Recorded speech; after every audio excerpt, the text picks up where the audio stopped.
And we're live. Welcome to the Purple Rock Podcast. I'm your host, Andy. Joining me for this summer series again is Emma. And Emma, tomorrow we make our apologies. Tonight we make our podcast. Say hi to everyone. Hi, everyone. Literally, that's what she does. I'm trying to take my water here. Talk, say things. Yeah. Okay, I didn't see that you're trying to drink your water. Yeah, we're here. We are supporting. I'm not sure whether this is because the All-Star game just happened or it's because of all the baseball references last week, but we are supporting our team. Some of them extremely successful, some of them defunct. Yes, well, it was just a firestorm of baseball appreciation, and we thought we would join in. And yes, it's the All-Star break, which means it's the worst time of year for sports fans. Terrible. So why not stay up late and watch people talk about Survivor and baseball shirts? Makes sense to me. It's the same. All right, and also to make this amazing transition, you know what they have in baseball, Emma? What do they have in baseball, Andrew? They have coaches. Oh, so let's start the episode by talking about Coach, because that's how these two episodes that we're covering tonight started. We got back from the tribal council where the villains finally went and got rid of Randy, and Coach didn't like his reception at tribal council. He didn't like that people were calling him on himself, and he had a bit of a cry. Yeah, Coach got sad. Yeah, so question, how close did you actually come to feeling sympathy for Coach in those moments?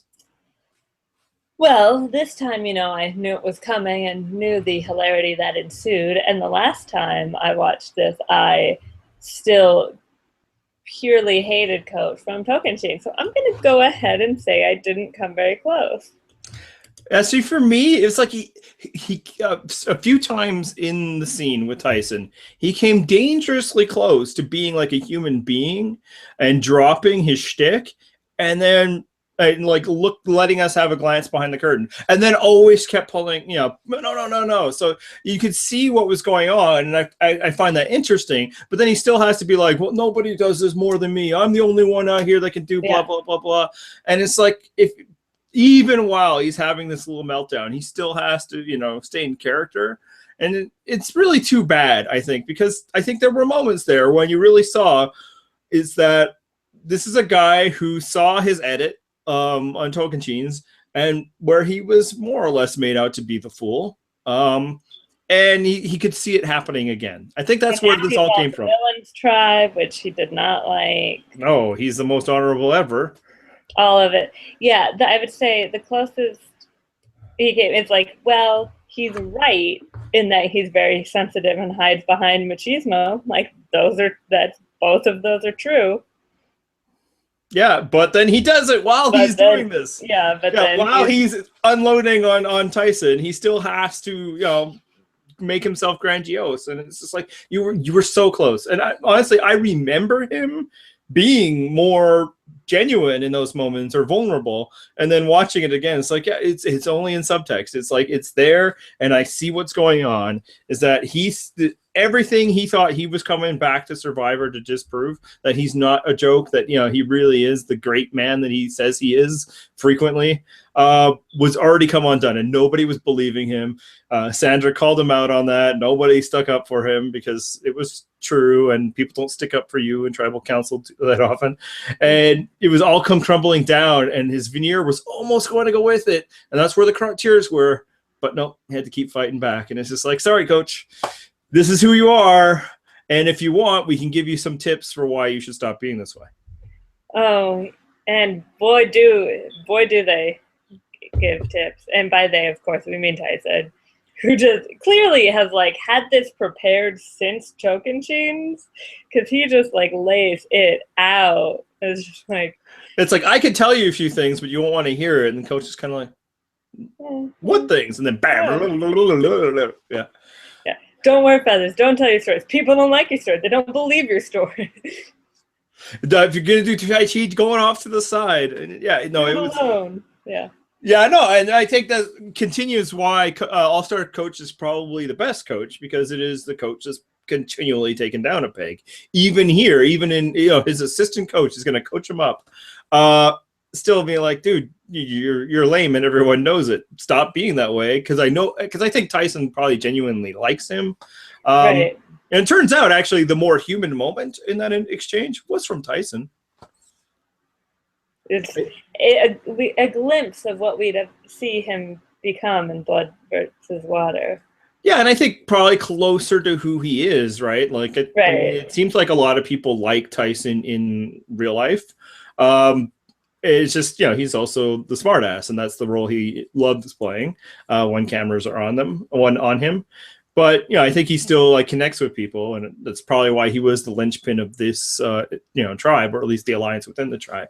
So yeah, no, it's a great scene. You get a glimpse of who Coach really is without ever having to really feel sorry for him or connect with him on a human level, which is good, because I'm not interested in that very much.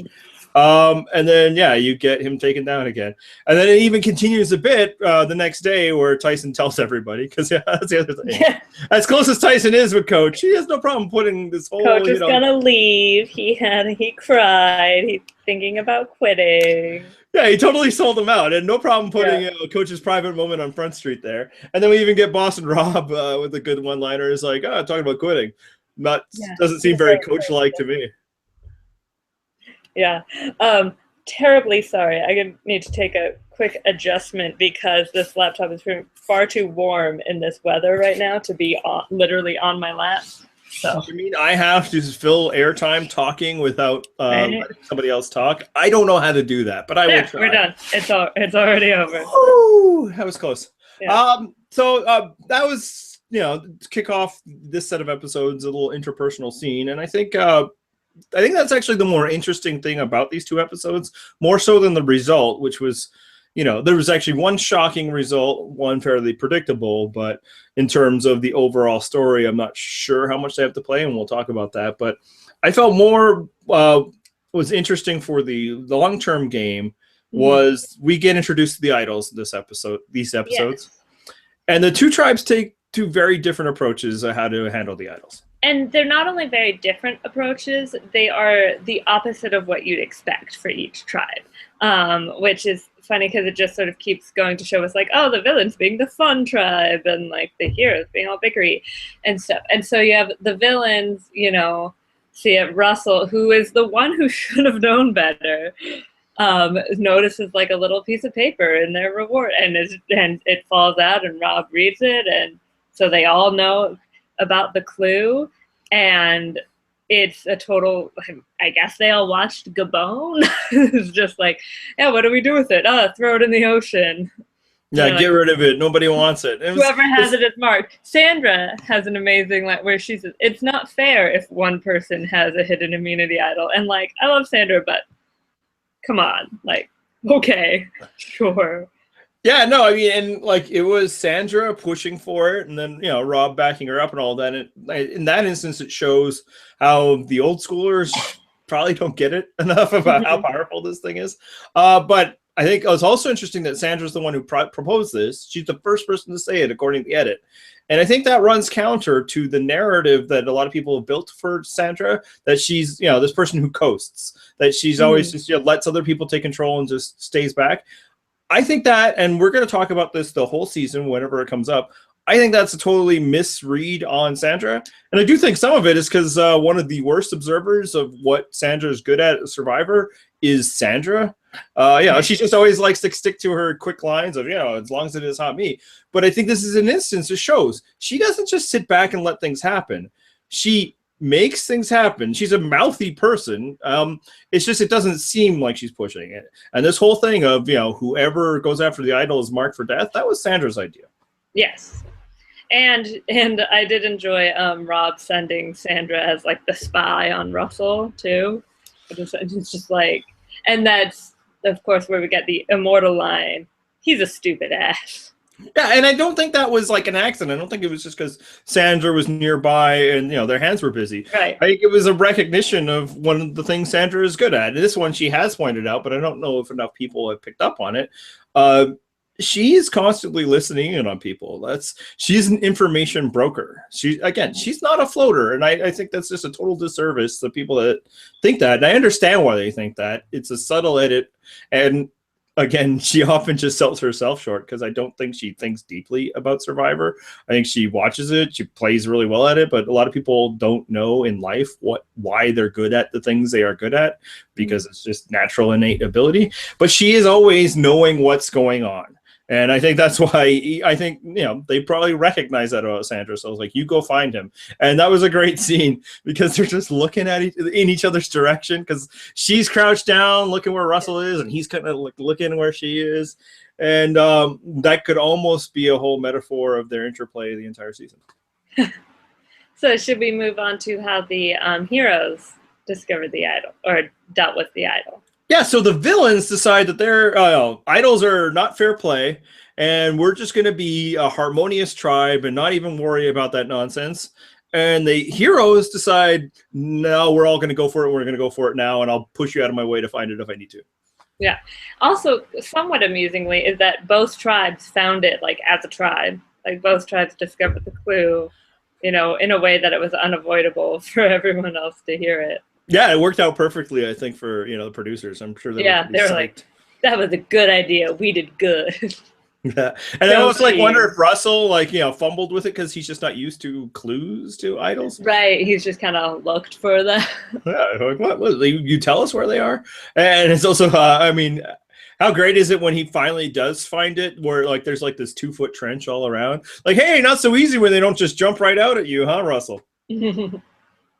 But, he found it anyway. But, yeah, I do think that... he's like, I was looking, it was right there. I've been digging in this hole for, 3 days. It's like, yeah, I'm I just ran up to a spot and grabbed it while people were chasing me. And maybe that's a learning they had because, Samoa was immediately before this. Right. But, yeah, no, I just do think it's interesting. And I will say, I'm not faulting the heroes for that, especially because the person who found it desperately needed it. And the rest of them needed him not to find it. Right. I think it's probably the more honest approach in some ways. Yeah, we want idols, and it's just kind of because I think the people in power there have played season with idols. Right. The only one that really hadn't was Rupert. But Rupert is a deep thinker, survivor. We know he watches intently because we've seen his tweets. Whereas the power structure of the villains didn't really know, and now I will let you talk. Also, I think it's not just crap. Well, now I forgot what I was going to say. So I'll try to swing it. But there's how Tom, knew he needed it, but was less familiar with it. Maybe was less adept at being sneaky. Whereas Amanda, knows how to what kind of behavior to look after. That's right. Sort of nobody knows how to hide owning an idol better than Amanda Kimmel. I think we can say that. That's true. Also, I remembered what I actually wanted to say, which was that that I wonder if it would have been different. See, because the heroes had voted twice and the villains had voted once. And both of the tribes, their first vote was really kind of just like a gimme. They just punted it. Let's get rid of the people from Gabon, which, obviously. Right. Why not? There's a terrible cast. And whereas the heroes, the line had actually been drawn. They had alliances. So, as you said, Tom, Colby, they knew they needed it. The others knew they needed him to not have it. Whereas the heroes, they sort of nebulously know they don't really dig Russell and that Parvati's a threat. But otherwise it's very, it's still very loose. Yeah, and even with the Russell thing, it's a back of the mind itching type thing. This dude, right?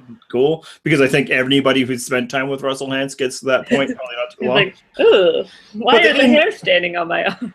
Yeah, but he didn't become a target for them until he did his Russell thing, which at the time when I was watching, I was all with Sandra and Rob about, what a stupid ass, and it's gonna finally get hoisted by his petard for this action. But no, he was absolutely right, and having it was so much more powerful than not having it, and he taught Rob that lesson. Yeah. But what you were saying about the divided tribes and how the heroes made it clear. That, of course, is a lesson of why maybe you shouldn't make it so obvious who's on the ins and who's on the outs that early in the tribal phase. Which makes me... So that's one of, I would say, their faults. What would you say the Heroes Tribe's biggest fault is? There's just so many to choose from. Yeah, and I bring this up because obviously these are 2 episodes that they've lost, Yeah. which makes 4 of 5. Not a I good mean, streak. maybe, yeah, is it just, that sort of nebulous team chemistry, like lack of communication, because you have that in the challenges, probably how they're failing. The fact that none of them are good at puzzles, apparently, is a flaw. Um, and then the communication again, like in keeping it as a tribe and feeling like it's actually a unit and not such clear-cut alliances. Which, is really odd for a group of people called heroes. That they just completely went to cliques and just started, this is our side, you're that side.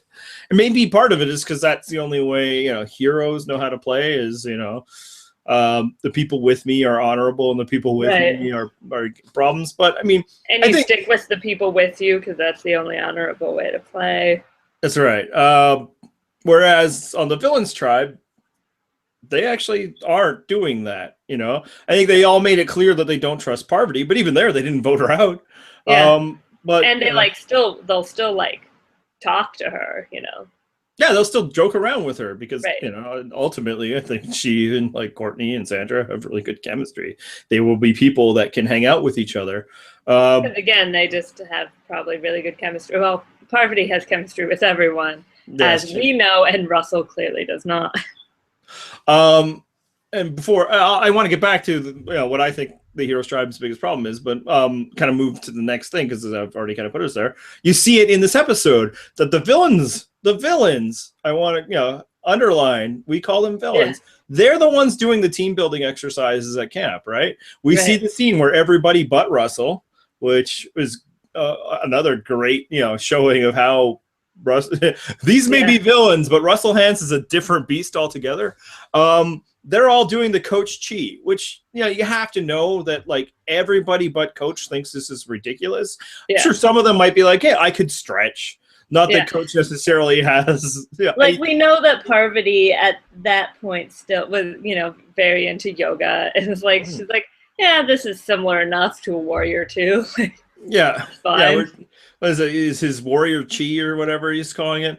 And I'm sure, if you're probably really doing yoga, you're probably like, this guy doesn't know what he's doing. But they recognize that just being in the group is a good thing, forming team bonds, especially because a lot of them still feel like Coach is a necessary member of their alliance. But, do you think Rob does a lot of Tai Chi? Do you think Sandra does? No. God, I hope so. That'd be amazing. Yeah, together. But they know that team building activities are important, and you see it carry forward to their continued challenge dominance. The next time they lose a member is not because they lost.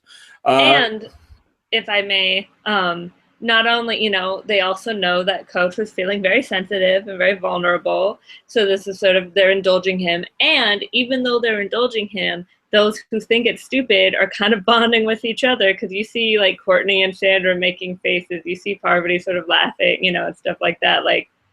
They can still, they're still sort of, and that's bonding too. As bad as it sounds, and although we see it on Survivor all the time, making fun of someone can be a bonding experience. It is how this podcast came together. No, exactly. And it's just, I think that's just striking that, and some of it's all results based, right? Teams that win tend to bond more together. Teams that lose that don't. It's like how sports writers always like to, make all those comments. They've got team chemistry. It's when you win, you often have better team chemistry than when you're constantly losing. But it is just, I think, a good interest. Now, so that makes you think maybe that's the hero's biggest problem, but maybe it really is just as simple as none of them know how to do a freaking puzzle, and maybe that's all it is. And I'd love to make it about more things, because the other thing I think we can underline and highlight here is they have basically 2 people that have any real mind for strategy on their entire tribe, and they faced off against one another. So I think it was really a problem of leadership. When James and Amanda and JT are, your move makers and your strategic leaders, maybe you're kind of doomed to begin with. At the same time, Maybe it's just because they can't do puzzles. And when you lose, all that other stuff starts to happen, and you're not very happy with each other, and you have to come up with plans because you're going to tribal council, and even if they're good or bad, and it's just because none of them know how. And maybe it's not even that none of them know how, although I think none of them know how. None of them know how to do as well as Boston Rob. Maybe that's just it. But yeah, no. I prefer to make it a personal flaw about them, and the fact that like who's the brain trust in that tribe, and why? Why would you ever be like, yes, let's get together, me, James, Rupert, and figure this whole thing out?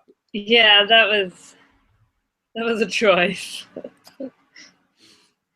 And a further contrast of, so the villains are the tribe that, they're bonding together, doing the Coach G. When they get to the reward challenge, they're cracking jokes with Probst, having some fun, diving into the chocolate, and then we get the hilarious reaction of the heroes. Oh god, it's just, I mean, I get it with Colby because he's probably still scarred about chocolate from the Jerry incident.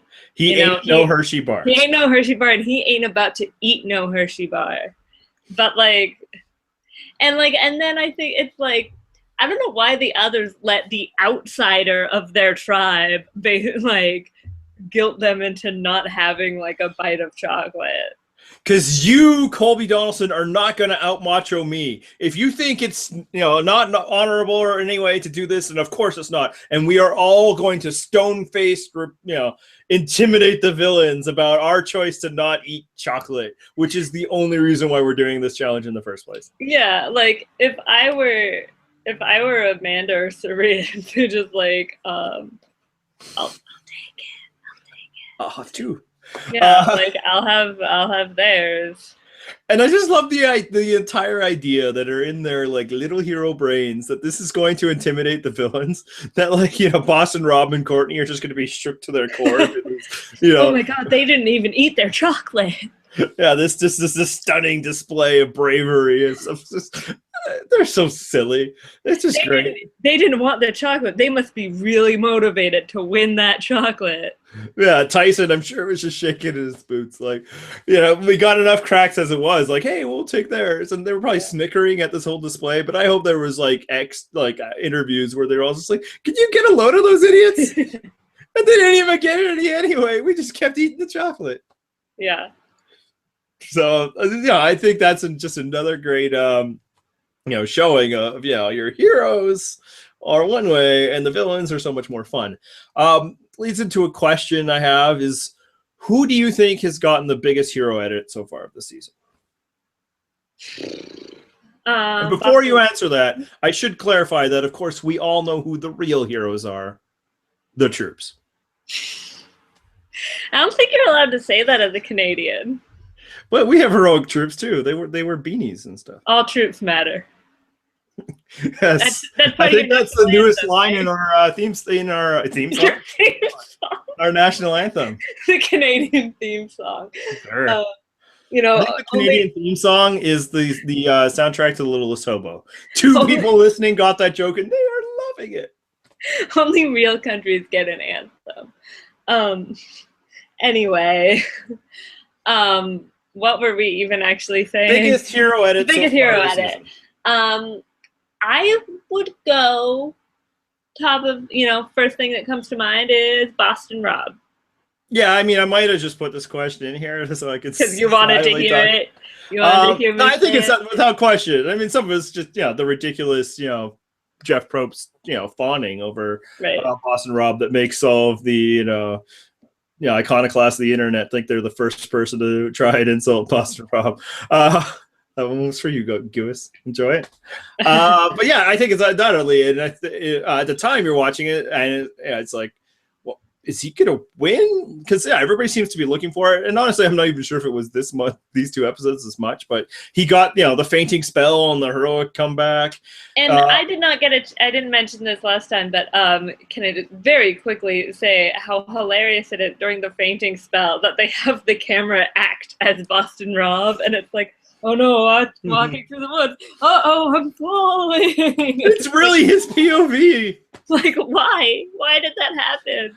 Yeah, every once in a while the show, I think, tries to do some arty things, I guess, I mean, the season before they'd done Shambo's dream sequence. So they're feeling themselves. we So got a couple kids straight out of film school, you know, they're testing stuff out. But Anyway. yeah, it's like he always gets the big win in the challenges, and I think a lot of that's because he's the best puzzler out there. And some of it also is just positioning. Like he makes sure he's on top of that puzzle for the big shot at the end or whatever. But yeah, I think it's just interesting that, you know, in this season of heroes versus villains, I don't think you could even consider a single hero for the hero edit. The ones that seem to be more sympathetic are the ones that are losing, like in Tom and Colby. And I don't know how sympathetic Colby truly is. Tom, I think a little bit, but maybe that's my own bias. But, you know, you don't get a big hero edit when you were losing from the beginning. Maybe an underdog. Right. Certainly not James or Rupert or Amanda. Not JT. Yeah, not JT. And it's just like...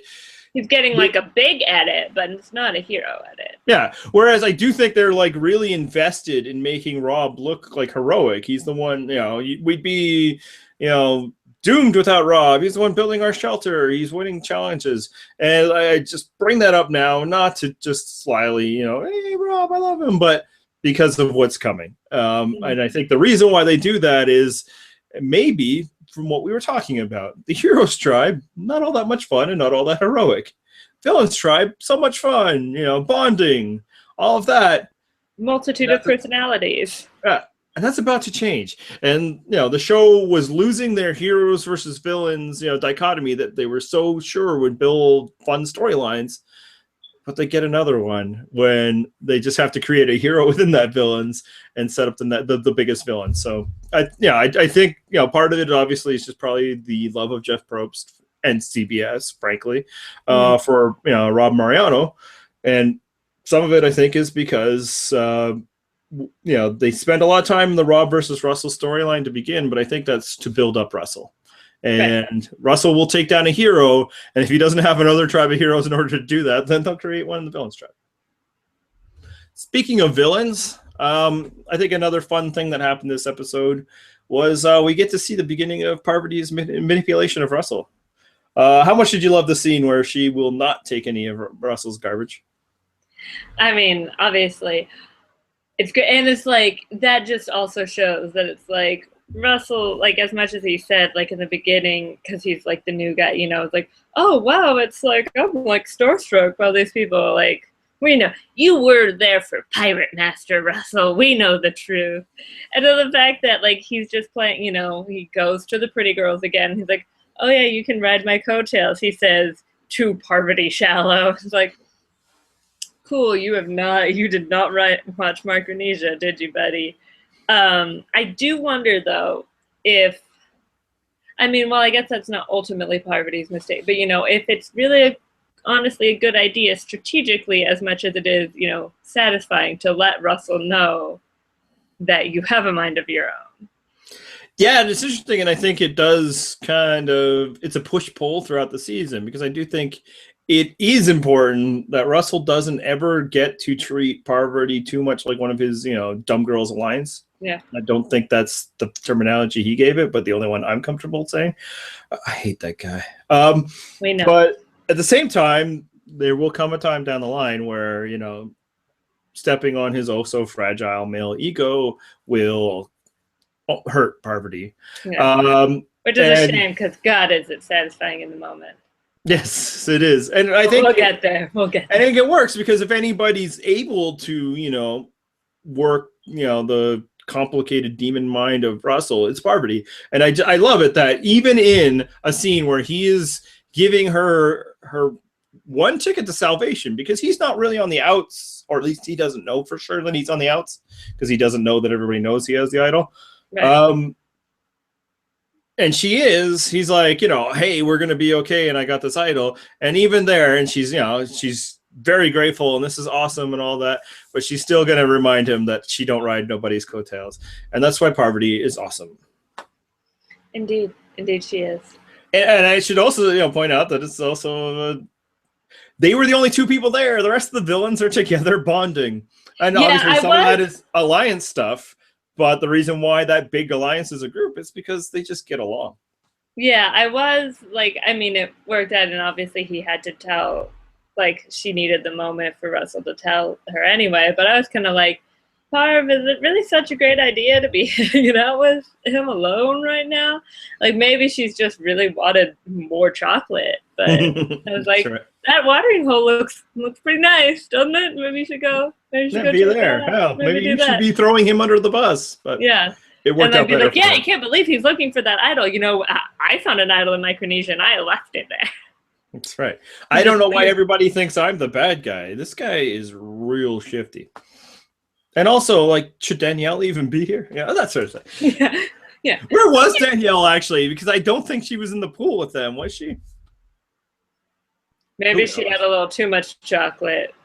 She needed to go off by That's herself. right. They probably all did a bunch of that.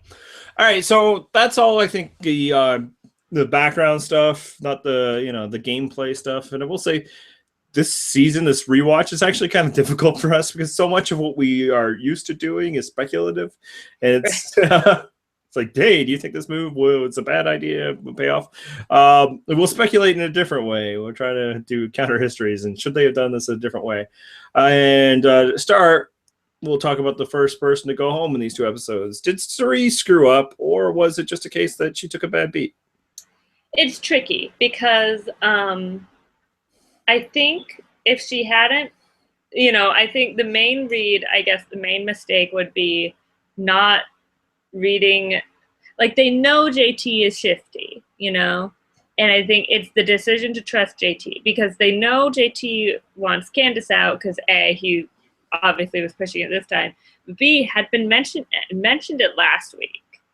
Mm-hmm. And I think as much as some of it is just like, he flipped, what can you do? Is they got her with the like play, and there's the idol and the flip, like it took, all that. Mm-hmm.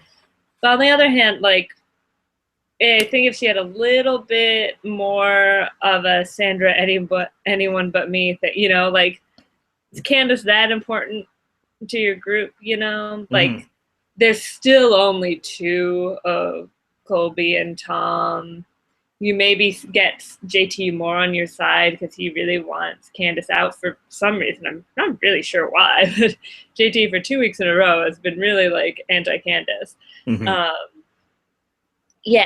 And if she hadn't convinced Amanda to go against the Candace plan as JT watches ominously on a bluff, then that probably would have been what happened. Yeah, and she'd be fine. And I agree. I think like she wouldn't have gone home if she didn't do what she did. So in that sense, she needs to share some of the blame.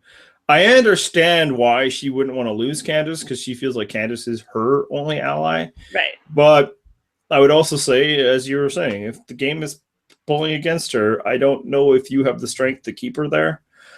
So yeah, you toss that ally aside and make better ones. And yeah, there is also the if Candace is your only ally. Yeah, you might already be in trouble because what have you been doing? Yeah, why are you signing on to be 4-5 then if that's the case? Or is that the math? No, actually 5-6. And yeah, I think she also Tom. Yeah, Tom Colby, and see where you can get the other action. The other thing is I just don't think she had a relationship with JT, and some of that clearly could be on JT, but it didn't cost him. So I think you have to worry about what's on her. And if she had a relationship with JT, she wouldn't have been trying to have a conversation without him. And so it is a bit of a mix because I do think the episode still showed the strength of Suri because she did get everybody to switch. They were like, yeah, sure, Candace, definitely Candace. We're doing it, Candace. I don't trust her either. Hello, that's dumb. And they're like, oh, you're right. Sorry, Suri. We'll never let it happen again. Yeah, very simply. And it showed, I think what I was getting at earlier, that a flaw at the Heroes Camp is I think they had 2 people that could have, led them in, strategic thinking and that sort of thing. And that was Suri and that was Tom. And they decided, no, we're good. Our brain trust is going to be James, Rupert, Amanda, JT. Even though, we have no reason to trust JT. Everybody picked up on the fact that he's kind of shifty. But they're still like, well, what are we going to do? That's our plan. Yeah. Maybe they figure, let Amanda be the brains behind the operation because they know even if she plays the best game and get to the end, whoever she takes with her will still win. Possibly, but I think it's more just like, her and James knew each other. I think maybe they made a deal with Rupert. And it's just like, that's the other thing. Like, if you're Cherie, if you're not in that James Amanda thing, which she kept insisting she wasn't, because Amanda did her wrong, and I guess the evidence seems to suggest on some level that she wasn't their primary alliance, because she seemed to be the one brought in for the second conversations about strategy, not the first. Mm-hmm. Now, she was able to win them over, and I don't think they were ever against Cherie. Like, they never voted for her, right. But I don't think she was in the main alliance. Why wasn't she worried about the Amanda James closeness? Why wasn't she looking earlier in the season to team up against it? And I think part of it is because she's probably a level of comfort in the ways that she can control Amanda, which, touche. I mean, she did it this episode. Yeah. But I do think that, like, she should have maybe been looking for better alliances, and maybe they just weren't there for her. Or maybe everybody was treating Cherie like a number, which is, not the way Cherie really wants to play, or should she? Because she's awesome. But I do think, if she just would have kept her mouth shut, Candace goes home, and then probably Tom goes home in the next one. The idol's burned, and Cherie's still around, and probably for a long time. Probably not to win, though. Maybe she's like, I want control now, because I'm tired of coming in, third, fourth. So I think that's kind of where it is, Cherie. I think we got to see in this episode why she's awesome and her strengths as a player. She can think things through. But, I think she had some long odds with the idol. And I do think she did a few things to put herself in that position. So that's on her, but we should talk about the person that did take her out, because I think it was a really strong play by Tom. Yeah, I mean, way to find the idol, first of all. April's work there. Good job. Maybe don't let Amanda know you have it, but, What are you going to do? She's right there. It's right there. Hard. Don't go for the sock. Go for the crotch. Yeah, it's all right. And then nobody will suspect the bulge. But he hasn't seen that advice. The other thing is, you don't just slink off right away. Yeah, that also. So many people have done that. Like, he came, it seemed like he was so close, where it seemed like he was, I'm still looking. But then he, like 10 seconds was not enough time, buddy. Like, no. And you can leave that spot, but then, let them see you looking at a secondary location over here. Yeah. Don't be the first person to leave that spot. Wait for other people to give up. Okay.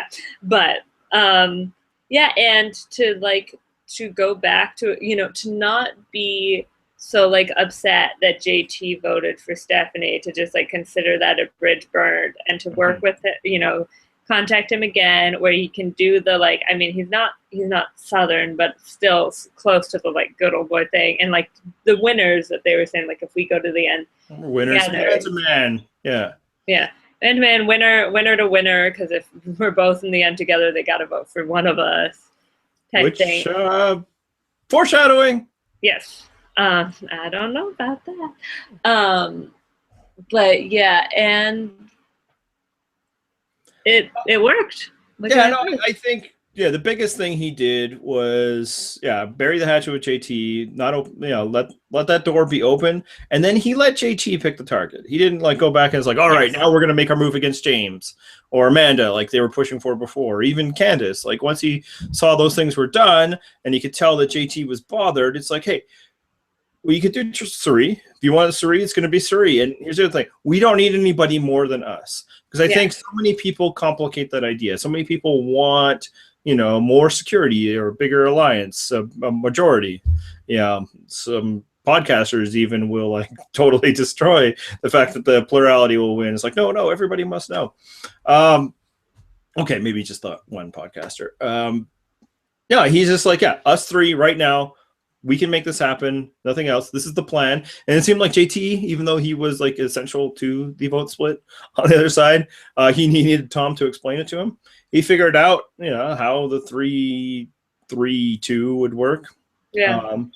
And it was just all right, now let's just do this. Let's lock it in. Everything is good. We don't, and he didn't let JT worry too much about the future implications. And that brings us to the quote that gave us the episode title that, I so very cleverly opened the episode with, and brought up by one of our Twitter followers in a question to us, Don Smiley at Freddy Physical. It's just, tomorrow we make our apologies, tonight we make our move. And I just think that decisiveness was the exact way to play with JT, because it just got into some of those ephemeral bonding tools that they had. We are men, we don't worry. And I think he was just reassuring. And that gets us to tribal council.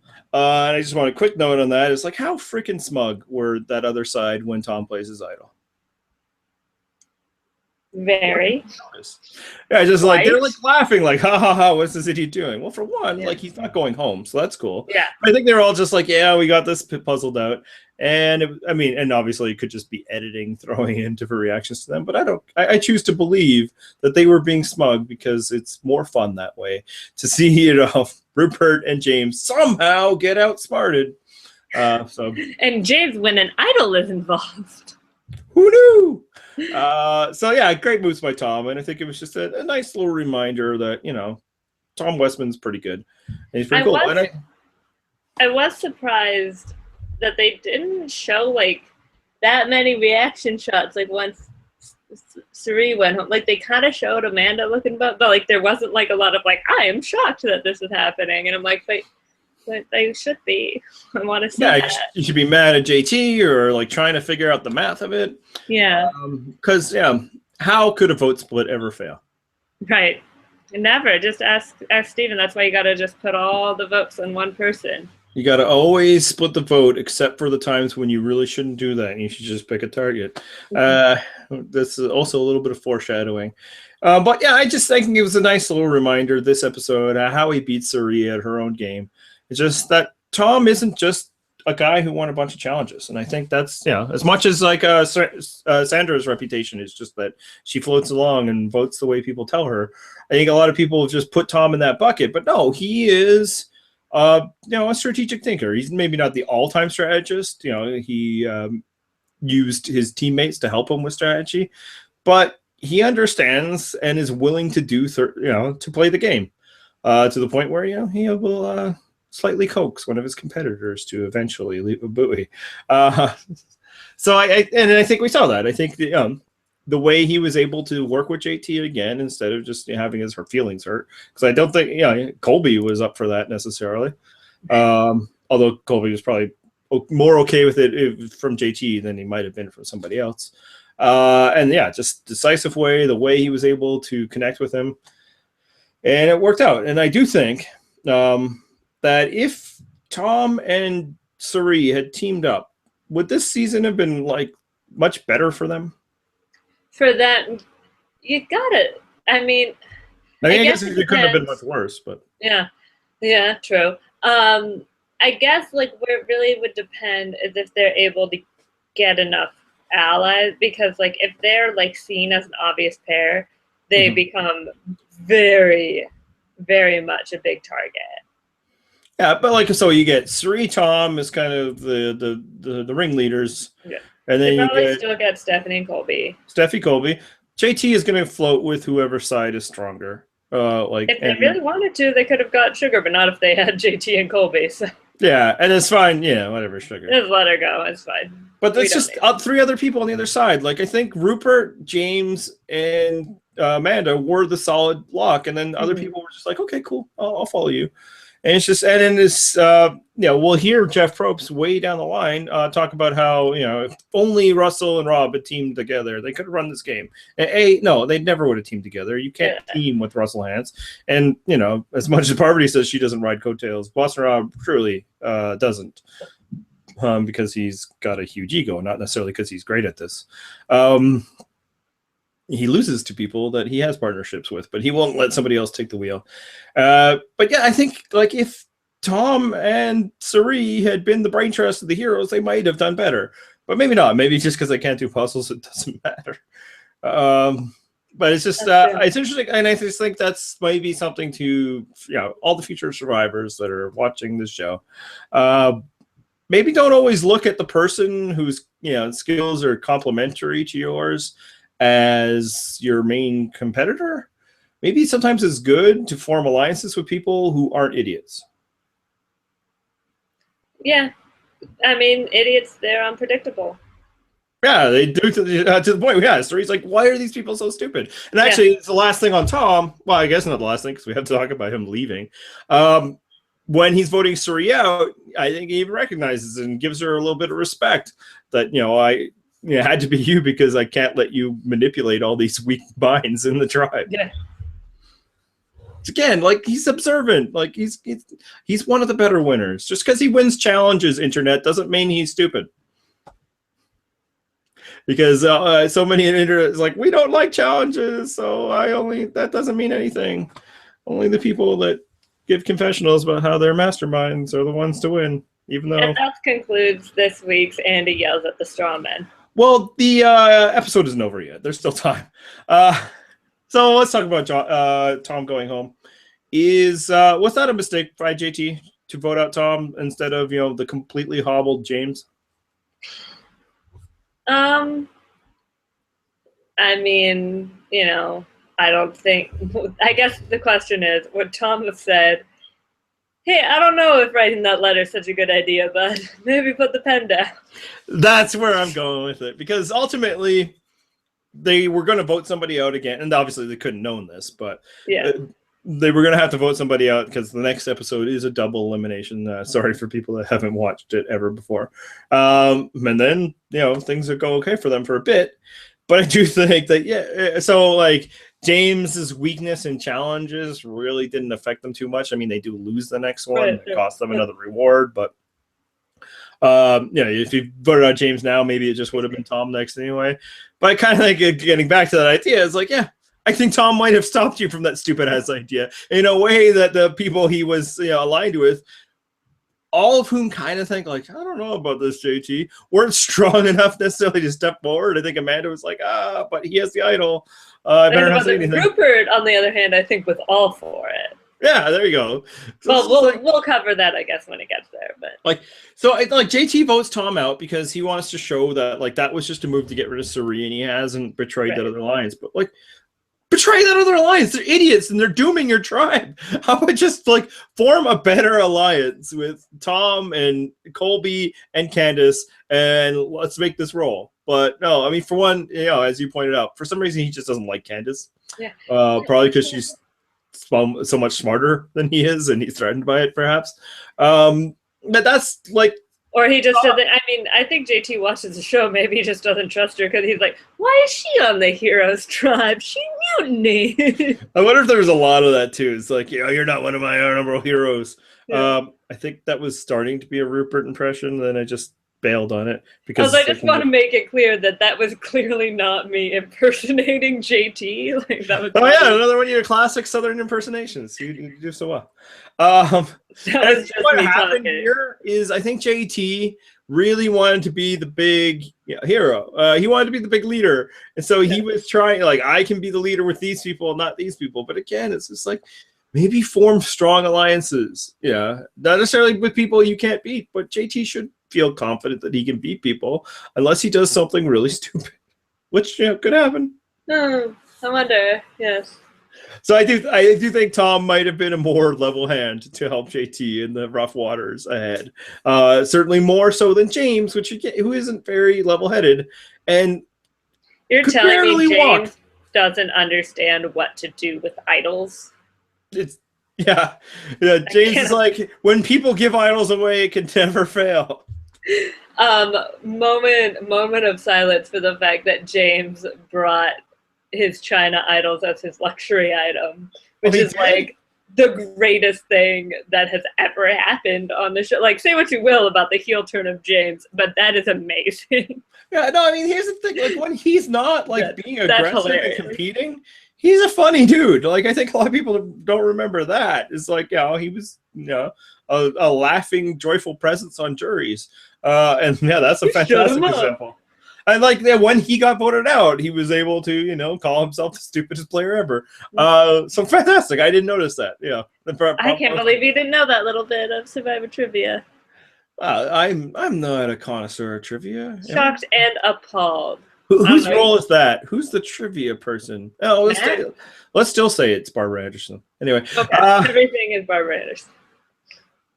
But yeah, I think that's where it could have been, because otherwise I do think voting out Tom was a wash. But I do think maybe JT should have just, made a better alliance. So I'm not going to ask if, like, was it a bad idea for like Amanda or to vote out, not vote out James. Of course she shouldn't vote out James. Until he's taken out, you keep your ally. But I mean, I do like how everybody was just like totally poo-pooing Candace's, medical opinion. Right. Yeah. James ain't going to be right. Literally in medical school, but yeah. Although to be fair, we don't know her what she's specializing in. I'm sure they don't either. But I also, I did actually, speaking of James and the whole injury and all that, which first of all occurs in the same challenge where, Mike Barassi gets hurt, or I think that's the right guy, and Ben Browning gets kicked out or whatever. And like, and in these two episodes, they do the Russell Swan challenge, which, like, I don't know why they're like, those two challenges that ended in disaster, let's use those again. That's a great edit. Why don't we go back to that Micronesia challenge too, where everyone got it? Let's put some jagged sticks out there. Yeah. Yeah. Drag them along. Anyway, but now, how long will it take Survivor to figure out that, like, having people compete in like enclosed spaces with no like protection could be dangerous for them? Yeah. Like lacrosse players wear padding when they're in that little rinky area. It's our national sport, and I still don't really know anything about lacrosse. But yeah, there's a national sport, summer sport. I was like, excuse me. Hockey? Yeah, there's a hockey thing, but yeah, lacrosse was actually named our national sport before hockey, and then they had to split between summer and hockey because we have summer and hockey. That is the most. I know it was an accident, but that's the most Canadian thing. I don't even know if it was an accident. It was an accident that I didn't mean to say it, but there's a part of me that knew what I was saying. And now, of course, people like, oh, who plays lacrosse? Really rich guys named Chad. That's true here too. Yeah, no. Anyway, but yeah, it's just like that's just a bad idea, and it's almost like you have to be sympathetic for James. Like, he just can't win, man. And I do want to say that I actually do feel like we make fun of Amanda a lot, and because she cries a lot and she's bad at tribal council, but I actually really feel for her here because, like, not only, like, I think it's easy to forget, like, yeah, like, James is obviously her closest ally, but like they've always been on tribes together. Even, they are probably like legitimately close. Like, even if it's only been like a couple years that they've actually known each other or however long, like, I'm sure playing the game like that really, does not always really bond you to people. And, and she's seen him get pulled before. Like, it's distressing.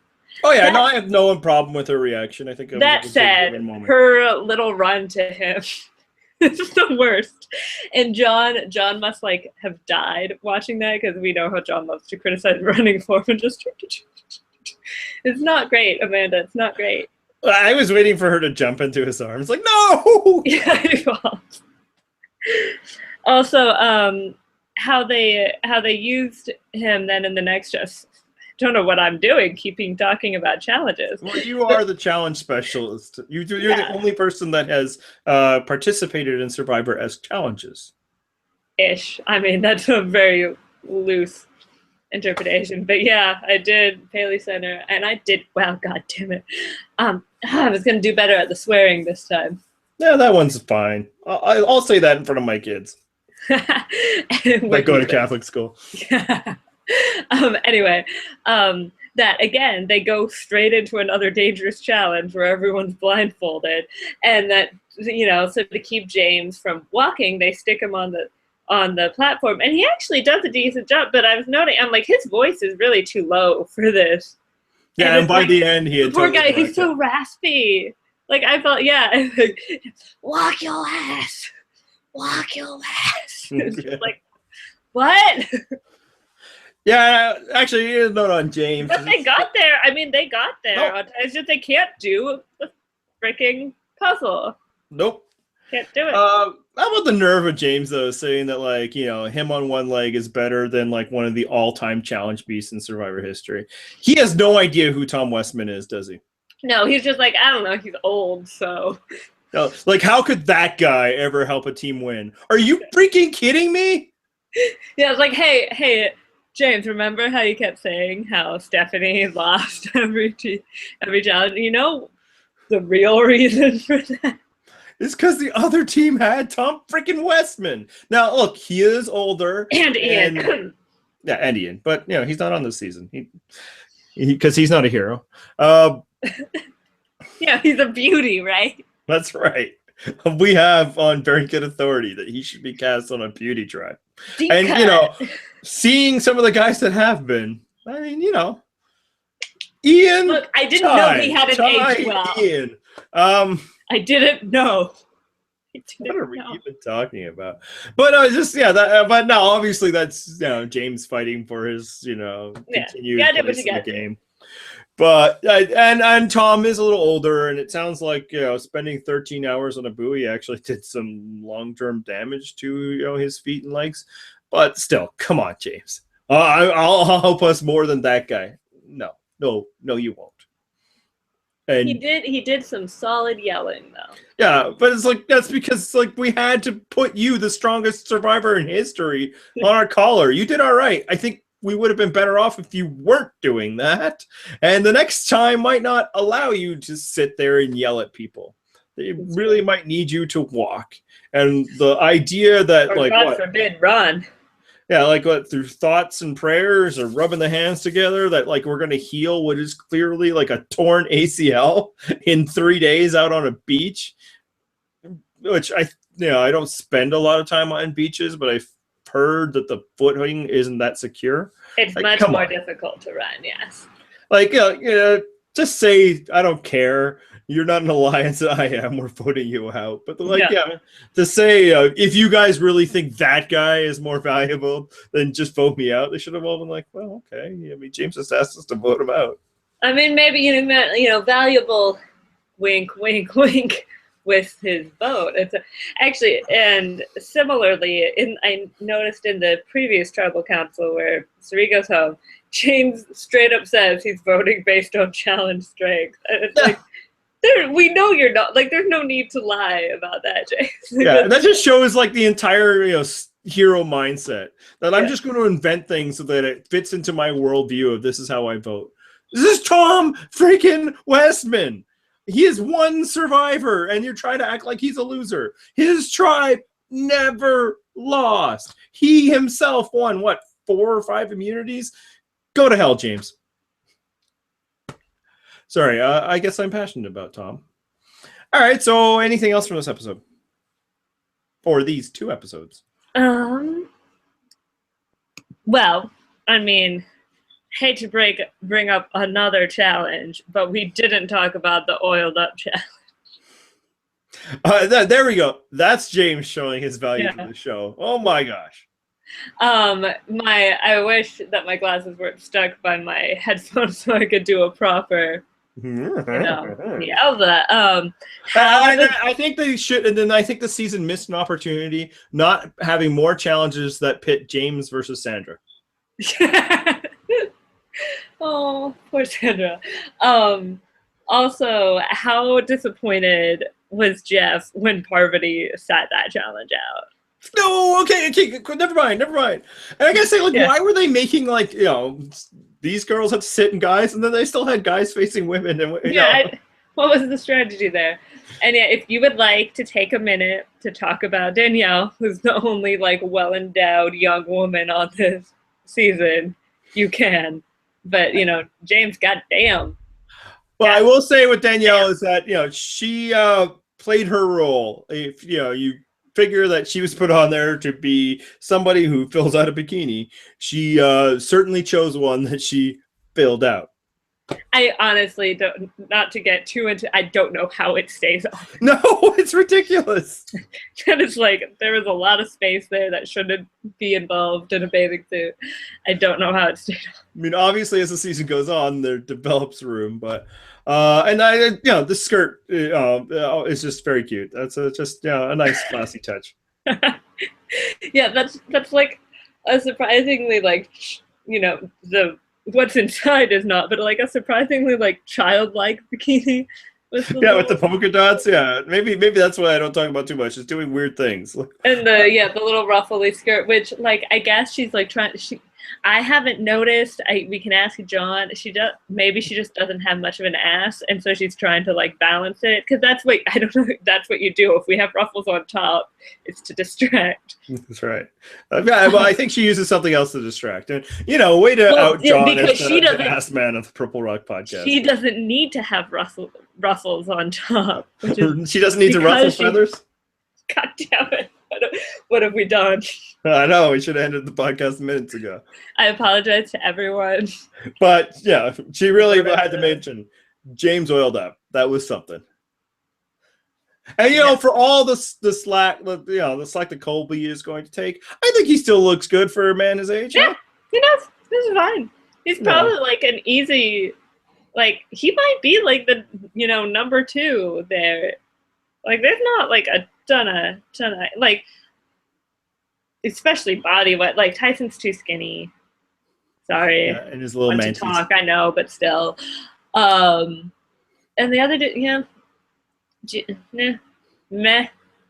Yeah, but no, I do think that Parvati broke some hearts there. Yeah. All right, so I think that's all for this week. We were able to keep it shorter because we kept it to 2 episodes. 2 episodes that maybe weren't that earth-shattering for the rest of the season, but revealing the strength of the season. Still 2 great episodes. And just that why people are wondering, I didn't really choose to set these 2 episodes off. It's the next 2 that I really felt needed to be their own episode, because it would be weird that we would be talking about the next episode with these 2 and then have to wait until the fallout. So next week, we're again 2 episodes 6 and 7. Yes, my math is correct there, right? I believe so. It's a little confusing for if any of those of us who are watching along on Hulu, because they include the like Surviving Survivor special. Yeah, that's on the DVD box set too. But they listed as episode 1 on Hulu. And so I like every time I have to be like, look at the title and be like, yes, okay, I saw that one. I can do this one. And it's hard. It's a hard note. I briefly considered like, should we talk about Surviving Survivor? But then I was like, I don't want to watch it. So that's the thing.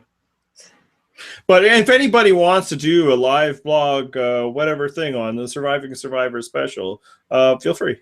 Just tell us where you posted it, because we don't want to. We make jokes. All right, so we try. So this is the podcast you've been watching on YouTube. Maybe you're listening to it on iTunes, Stitcher, Google Play, but there's other things you could do to follow the Purple Rock Podcast. You could visit our website at purplerockpodcast.com. You could visit us on Twitter. The show is Purple Rock Pod. I am Purple Rock Andy. You are Purple Rock Emma. We got a Tumblr, right? Maybe? Yeah, I don't do much with it, but sometimes we things. Have you been posting these to it? No. I haven't posted our post to it in a long time. I have reblogged stuff. I can check real quick on the last thing I've done, but yeah, there's not much. Like, I don't think a lot of our users are really on Tumblr. I know we have some, but I don't think there's a ton. If you are someone who follows us, you're probably better off following someone else in the Survivor Tumblr community. Although they post a lot. That's right. And there's a lot of Big Brother crap. Yes, the last one I posted they don't timestamp it, but was technically not Survivor related. And it said, people who enjoy coffee but can still function without it should be feared. People who don't like coffee at all and therefore don't even need to contemplate having some in order to function should be worshipped. So I pointed out that we are a weird, freakish anomaly, and 4/5 of the Purple Rock Podcast do not drink coffee, because we are the worst possible cross-section of adults. Yes. No, it's true, and it's the weirdest thing. And there's actually other things that 2/5 of us don't partake in that make us even weirder. Really, like there's a lot of weird coincidences between us. That's right. It's odd. That's all you need. You're my younger female doppelganger. Mm-hmm. Paler. Why are you so pale? All right, so tune in next week to see if I have even more of my Survivor beard going. This is what I would look like on episode 2 of Survivor, basically, right here. Because, and no, I don't think I will. These things are itchy. I don't know why anybody would ever want to grow one. Plus, I think it gets less itchy once you're like fully there. Perhaps, but also it really betrays how freaking old I am with all of this. It's gray. Yeah. No. Wise and distinguished. Last thing, if you'd like to help the podcast, you like to shop at Amazon, you can go to www.purplerockpodcast.com/Amazon, and we will make pennies on the dollar for anything you purchase. We just missed Prime Day. Oh yeah, but you know what? We want you paying full price. So and Prime Day sucks anyway. There you go. I wouldn't know because you think your deals are bad. Just imagine what the Canadian Prime Day was. It might not even have been a prime number. Oh my God, that was the lamest joke. Mark loved it. All right. Mark. Anything else? No. All right. For everybody listening on the podcast, enjoy the theme music. Bye.